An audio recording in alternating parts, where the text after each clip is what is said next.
Hi, TikTok. Yeah, I just had a thought just now that I was just wanting to share with everyone, um, with people on here. um, Honestly, I feel like, because I'm a witch, I'm on this path of witchcraft, and I've been on it for 3 years. I've been practicing witchcraft for 3 years, and it's taught me so much about myself. Honestly, most of the tools in spirituality and witchcraft, like tarot and, connecting with nature and like just the basic stuff, like the elements and kind of like mindfulness, meditation, they all teach you how to be a better person. Just on their own. And there's lots of different things you could get into, but to anyone who's just starting their craft or anyone who's younger, I honestly, the advice that I would give you is to stay grounded. Also, to stay grounded by meaning like, remember we are in a human world and you are human. I'm a human. I may be a witch, but I'm also a human being. Yeah. That doesn't mean like think of your power as less, but just remember to stay connected with your body. Because a lot of the times when I'm in practicing mode or I'm in ritual mode, I spend a ton of time in my my mental upper chakras, or I don't really believe chakras or whatever, but your upper energy field of your aura, just point blank.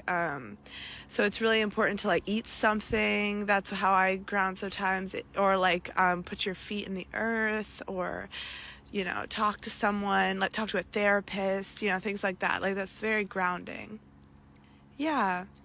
Also, anyone who's on like this path, everyone is their own practitioner, and I wish I learned more of that when I was just beginning to learn about witchcraft and the magical, all these different types of witches and all these different types of things. You get really excited, but honestly, you could be interested in a lot of cool stuff, and it's really, really good to learn about different paths and different things, but you have to do what works for you and explore your spirituality how you want to explore it. Like, this isn't like church. This isn't a religion. No, witches don't all think the same. Most witches think differently, and we all are witches because we have a deep craft of our own.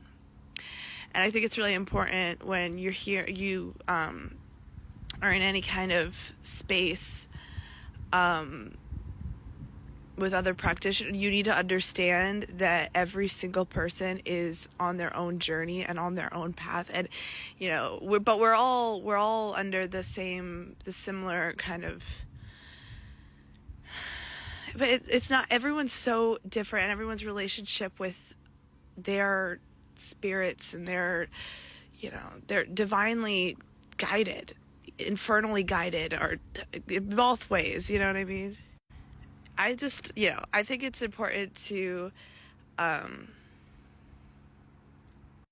remember that if you're going to practice witchcraft, if you're going to practice spirituality, if you're going to start getting into it, to just take everything, be open to learn and be open to new experiences and meeting new people, and be just open-minded, you know what I mean?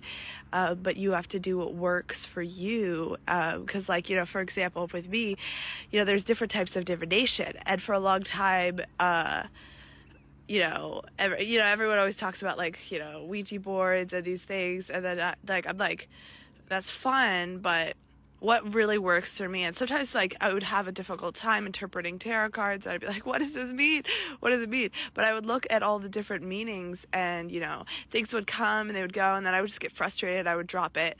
But I realized that what naturally came to me were signs and omens and synchronicities, and that's really something that I connect with. But then I started looking at tarot from a more subconscious perspective, and that, I don't have to take the card so literally. I could kind of make my own interpretation of it. And then I was like, oh, okay. Because I think sometimes I just get really okay, these are the rules, so I can't bend any rules. That's the Virgo in me. But yeah, it's just really interesting. Yeah. The most important thing to anyone starting the craft, or anyone in witchcraft, even to myself, is to listen. any kind of spiritual path, any kind of spiritual journey, if you're wanting to get into it, requires like meditation and silence. That's like the basis of my craft. Honestly, that's how I started practicing, was just being silent and being out in nature. That's literally how I started. But I started kind of on the new age thing, and then I was kind of like all into chakras, and people are like, oh, it's new age, and angel numbers and all that. And that was fun. But that was really interesting stuff, and it taught me a little bit about stuff. But the most important thing that I learned from that is meditation and peace and being silent, and being able to connect with your psychic abilities and ask for signs without having to say, they always show those seance movies, like, show me a sign, like, you're here, ghost. But that's not witchcraft. That's not like that. That's just Hollywood. But that's not how it works. If you're really a medium, or if you're psychic or anything like that, or if you have psychic abilities that you've always had since you were younger,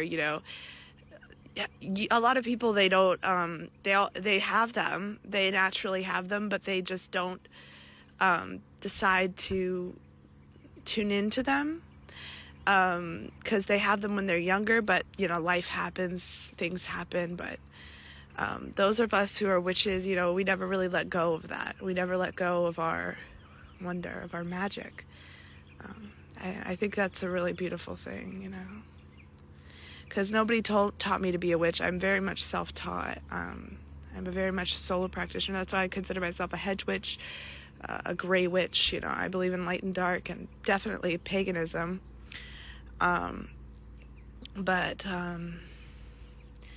Yeah, like, just if I were to share my advice, just to listen, in any kind of spirituality, and even in religion.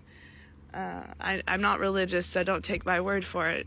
You're hearing this from a witch, who's a very young. I've only been practicing for 3 years, but I think the most important thing that I've learned is just to listen, be quiet, and try to quiet your mind and listen. Of course, there is a lot. If you're somebody like me, I was never able to tune it out, and I just didn't know why. I didn't know why I was experiencing some of the things I was experiencing. I didn't know why I was so sensitive to energy, why I could kind of feel auras, why I could I can see them now if I've trained my eye, but it was more of like an energetic sensing, like that whole like little empath thing. But people kind of went too far with it, I think. And they made it kind of a trend, but it's not. It's just the simple ability to sense energy and to absorb others' energy. And so that's what I, always felt like. I always felt really just fucking like extra, like almost like something without a shell, like without any protection. When I was younger, I would feel spirits in my room, and I'd be like, what's that? What's going on? And obviously my parents were very... I grew up in a Christian household, but my mom is, I feel like most of her practices are kind of Italian folk magic, but she's also very light oriented and very Christianity oriented. My dad is just a pure Christian, so I went to church quite a bit because they thought that was a good thing to do. But me and my mom have a great relationship now, but it was just hard to explain some of those things. So the reason why I got into the occult was to explain some of those, answer those questions that I had that people couldn't really give me the answers to. And I'm very, very grateful that I followed what my heart wanted and what I always wanted. Very grateful. Anyways, blessed be, y'all. Blessed be.